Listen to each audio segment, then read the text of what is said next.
It is 2026, the U.S. semi-quincentennial. What is the status of entrepreneurial ecosystem building in this, the anniversary year of our country? Today on Builders Live.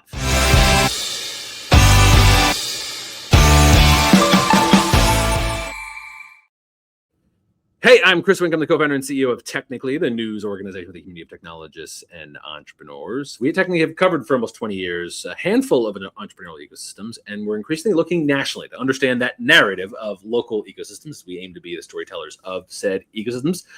So as we enter this, the U.S. semi-quincentennial, 250 years since the Declaration of Independence, I'm real curious about what the vibe is on local and state entrepreneurial ecosystem building around the country. So when I'm trying to get a read on how place-based economic developers are building their ecosystems, one of those friends I like to turn to is Sherrod Davis, the CEO of EcoMap. Sherrod, thanks for being here. Thanks, man. Great to see you, and appreciate you teaching me how to say semi-quincentennial. How many times have you said it since 2026 started? It is a lot. Yeah. And I will admit, it was a phrase that I had to like sit and look at the word. And then once I broke it down, then I just love saying it. But I did have to work at it. Once you get it, it's fun. But that first time, it's a little intimidating for sure. Yeah, you're right. You're right. And that's why we're here, to make people more comfortable with it. Sherrod, semi-quincentennial. Actually, forget about that. Don't worry about all that. You talk to me, EcoMap. Give me the quick check. How many states are you guys in? Give me the quick snapshot of EcoMap of the moment, and then I'm going to get your perspective on what the vibe is around the country. Totally. Today we work in a little bit more than 30 states across the country, and also a handful of countries internationally as well. Okay. I think the important thing to note, though, is we've got this panoramic view of these ecosystems, because in some cases we work at the state level, we work at the city level. We're doing stuff in really small towns in rural America, everything from catalyzing, their entire statewide small business strategy to we're trying to catalyze arts and creatives in this specific city, or in some cases in this specific part of this city. So some really interesting perspective I'm hopefully able to share. So in a real way, like, you guys end up, you are the expression of how some of these places want to or are prioritizing their economic development. If that place is prioritizing arts and culture in a given township, then so be it. If it's an entrepreneurship strategy in some other way, so be that. So that strikes me as you have a little bit of a sense of how places are showing up the same or differently. Is that fair? Yeah. And to your point, like, all of them are interconnected, and all of them are overlapping to a certain degree. So the lines get really fuzzy, but I think that's part of what makes it exciting too. Okay. All right. So set us 2025. We technically did a bunch of reporting. We did a year-end look. It was a year of industrial policy. It was a year of contested scientific funding. It was a massive year of federal funding, industrial policy down to the ecosystem level. We are going to look at some great research from a friend of the show, Amy Beard, who has looked at how much fully went out the door. But by any measure, more federal dollars were tied toward local ecosystem building in 2025 than before. I think others might challenge me. I think that is clear. Not always well or in the ways we want, but it's true that ecosystem building, entrepreneur-focused, place-based economic development, has had a growth period the last year. What are you looking at or expecting for 2026? What's like the narrative coming into this year? Yeah. When we started this business, we were trying to answer the question, who's doing what? Right, within these ecosystems. It felt really, really challenging to uncover that. And while I still think that's the case, I think the field is starting to advance, and I'm going to talk hopefully a lot more about that today. And the question now is, like, how do we do the work together? How do we do more work, better work together? And so there's this theme of like coordination that we keep seeing of the funding that you talked about. I think more of it is actually fairly narrowly focused on, like, we want groups to come together. And a part of this, I think, is pretty directly trying to challenge this idea of duplicative effort. And so if you're forced to come together, you're sort of forced to, in a way, say, we're good at this, you're good at this. Together, we can be stronger and move the needle. And so we're seeing that. I think the other thing that we're seeing, particularly as it relates to the funding, is more pressure on accountability. So we gave you this money. What did this money turn into? Show me the results. Show me the impact. And I ultimately, though it can be stressful, I think that this is a net benefit for the field. It's a signaling of both the professionalization and also the maturation of the fact that this stuff does move the needle. We just need to tell that story better. I really interested. I was talking earlier this week to a like pretty connected, well-regarded, long-standing ecosystem builder in a strong region that has been really frustrated, and was sharing some feedback from that person's region in the Midwest that was very familiar in regions I know around the country, that really hit on that idea of accountability that I think reflects the moment we're in.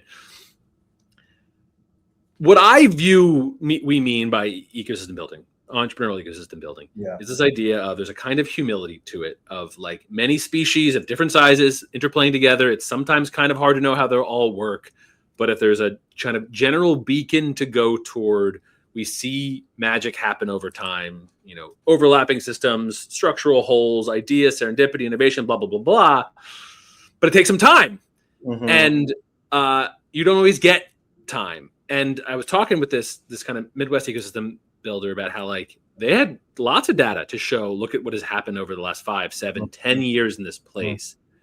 But it didn't always happen on the time scale of policymakers, of economic development leaders, of someone's new in the role and they have new priorities.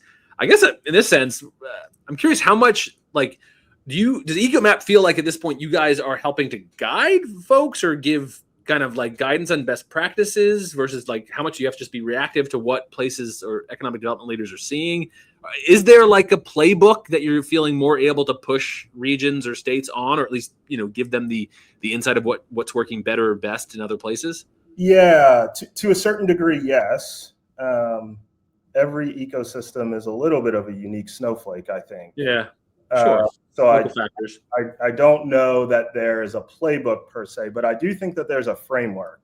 And from our perspective, I think that framework starts with, what are the ingredients we've got here, right? The analogy I've been sort of tooling around with is like, we're trying to bake this cake. The cake is going to be beautiful and delicious, and everyone's going to love this cake. Step one is, what are the ingredients I've got in the cupboard? What are the ingredients I can get from the grocery store? And then you're trying to craft this recipe.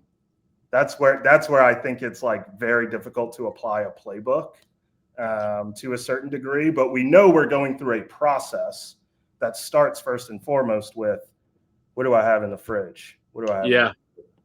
Oh, that's well said. Yeah. And like there are local strengths. I also do feel like that's one of the lessons I've taken from ecosystem building that I take to heart. The reason our conversations, the conferences we go to, the events, the stuff we read, I think so often and so well articulates this should work in the rural county, in the classic innovation district, in small town and neighborhood, because the fundamentals are, what do you got in the fridge?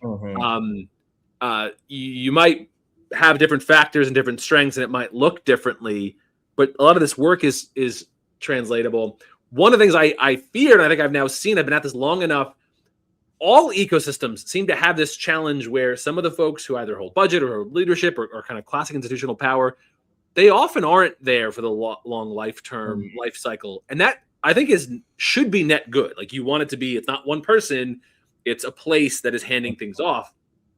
But if that message or that story of the work we've done, of how we've progressed this, how we've put entrepreneurship centered, how we've focused, if that,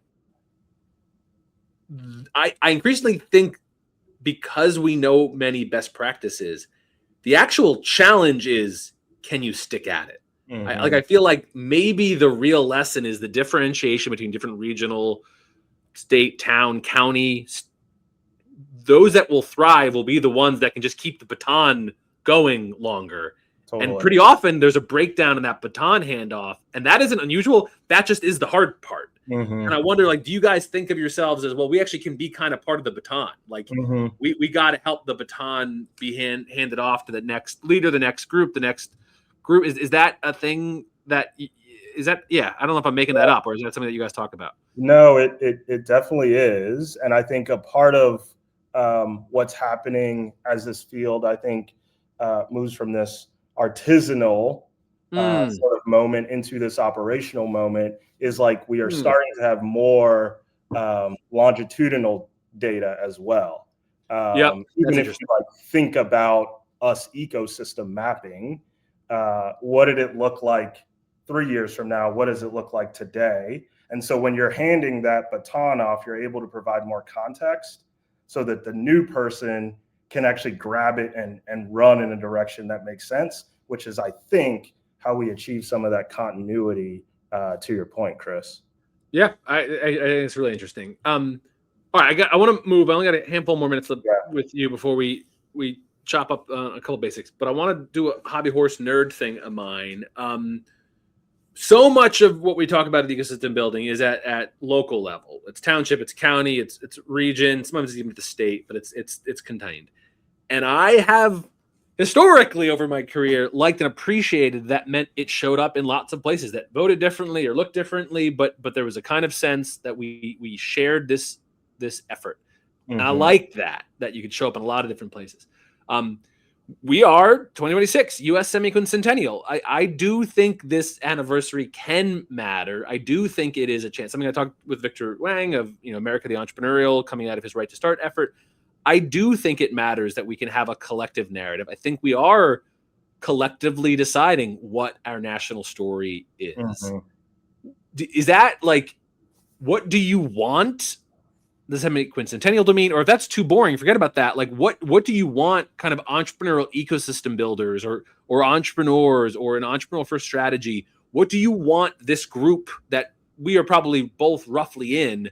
What should we be bringing to the potluck that is the semi-quincentennial? What is the narrative that entrepreneurial ecosystem building should bring to the national identity today? Yeah, I can say as we approach this milestone, I think it forces some reflection.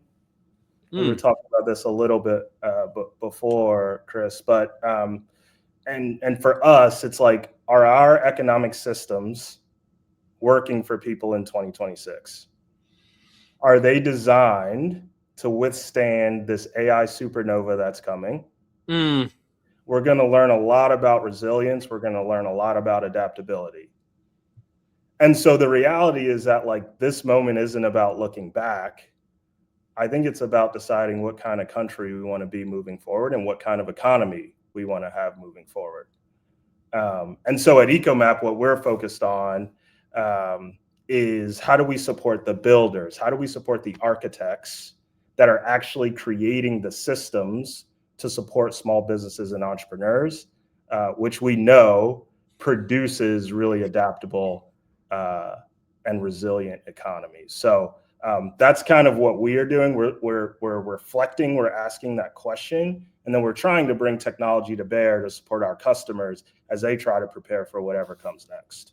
Man, I like that sense. So let me add and push us forward in how much, even in the time that we've known each other for years, Sherrod, the growth in how truly national this conversation is, meaning how universal the conversation is across states, across counties, stands out to me. We technically just updated an ecosystem map. We have yes, some data back, but where it's not, EcoMap is an incredible resource. What ours is Newsom's done a whole lot of work in looking at states and at least one or more ecosystems in each state. And what stood out to me in editing and working with the team was, it was not difficult for our team to do conversations, pull data, and reflect how every state in this country has something resembling an entrepreneurship strategy. practically every region of any size has a real entrepreneurial conversation, whether it's at top level or not. It's happening. There's organizing, there's entrepreneur support orgs and the not, there's strengths and not. So like this is everywhere. And we technically, that's why we want to be that storyteller for this, because we see it now everywhere. How are you seeing that field coalesce? Like the identity of, guys, this is now happening everywhere. We can be a team together. Do you feel that team? Do you see the team in the old, the EcoMap customer base? Is this a team that you're feeling emerge? Yeah, I think it's a team. I think the reality, like as I was looking at what you guys put out, congrats. I think it's awesome. It's like local leaders are doing heroic work. Yeah.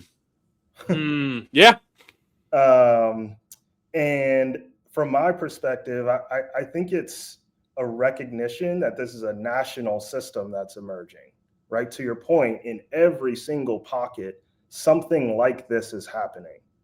And that leaves me really inspired. It leaves me really optimistic. I think in some cases, people are actually doing the work, but don't yet have the language to describe the work for whatever reason. And that's okay too. Every ecosystem is kind of on their own journey, from just starting out and merging to mature to reimagining. But I think if we are applying these principles, whether you're talking about entrepreneurship or arts and creatives or other specific sectors, frankly, I think that's a net positive for all of these local economies around the country. Really well said. And you see the field developing. I mean, we got to shout out Andy Stoll with eShip Alliance doing the field building work. We can be sure to drop links there. Like so many of these folks that you and I've known for so many years are doing this like kind of, Johnny Appleseed work of like there, as you said, there are snowflake differences, right? There are, of course, local effects, but there also are pretty seemingly universal lessons. And every field, every industry goes through some version of this. Oh, we think it's all different. Oh, wait, actually, there are lessons we know we have to do everywhere. Like we know the problems you're going to confront. And, EcoMap's one of those category creators trying to work it. We know, like you and I know the folks who are saying, we know every problem we know many of the problems that are universal. There are solutions for it, because there also will be local challenges, and those you're going to have to figure out on your own.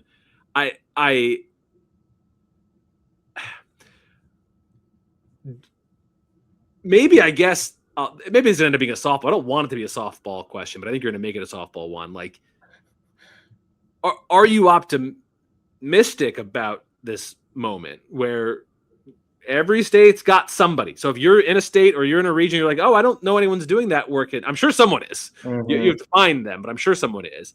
Are you optimistic about what we can do? Yes, in this year, but beyond. Entrepreneur support orgs, place-based economic developers, ecosystem builders more generally.